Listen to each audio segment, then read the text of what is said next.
ناپاکی کی حالت میں سحری کرنا۔ سحری دراصل رات کے اس حصے کا نام ہے جس میں روزہ دار کھانا کھا کر اپنے روزے کا آغاز کرتا ہے۔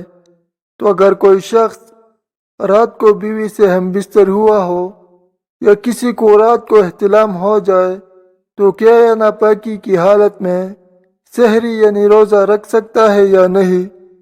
تو جواب اس کا یہ ہے کہ جس طرح ناپاکی کی حالت میں کھانا پکانا ایک دوسرے سے ہاتھ ملانا جائز ہے، اسی طرح ناپاکی کی حالت میں سحری کرنا بھی جائز ہے۔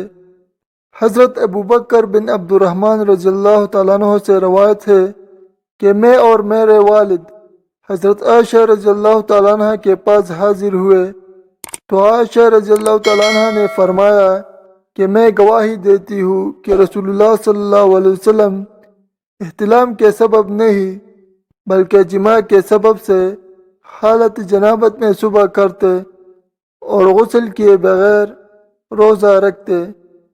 پھر ہم دونوں حضرت ام سلمہ کے پاس آئے اور انہوں نے بھی یہی بات کی۔ بس معلوم ہوا کہ اگر کسی شخص پر غسل واجب ہو اور وہ صبح صادق سے پہلے غسل نہ کر سکا اور سحری کر کے یا بغیر سحری کیے نیت کر کے روزہ رکھ لیا تو اس کا روزہ درست ہے۔ ناپاک ہونے کی وجہ سے روزے پر کوئی فرق نہیں پڑے گا، البتہ جلد از جلد غسل کر لینا چاہیے۔ غسل میں اتنی تاخیر کرنا کہ فجر کی نماز قضا ہو جائے گناہ کا باعث ہے۔ روزہ کی حالت میں بیوی کا بوسہ لینا۔ حضرت عمر رضی اللہ تعالیٰ عنہ کہتے ہیں کہ ایک دن میں نے سرمستی کے عالم میں روزے کی حالت میں اپنی بیوی کا بوسہ لے لیا۔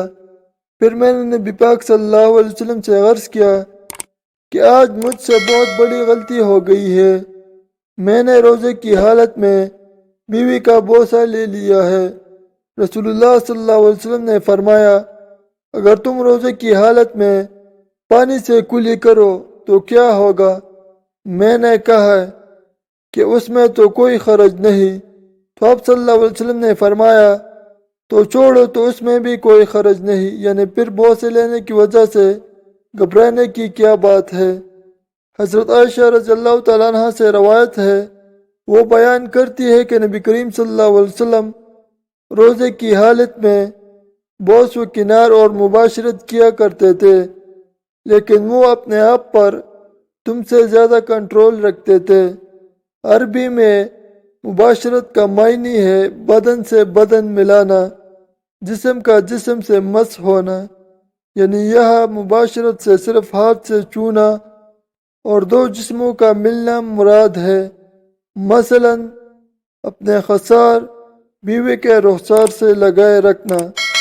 حضرت عائشہ رضی اللہ تعالیٰ عنہ فرماتی ہے نبی کریم صلی اللہ علیہ وسلم نے بوڑھے شخص کو روزے کی حالت میں بوسہ لینے کی اجازت دی اور نوجوان کو اس سے روکا اور فرمایا بوڑھا آدمی اپنی خواہش پر قابو رکھے گا جبکہ نوجوان اپنا روزہ خراب کر دے گا۔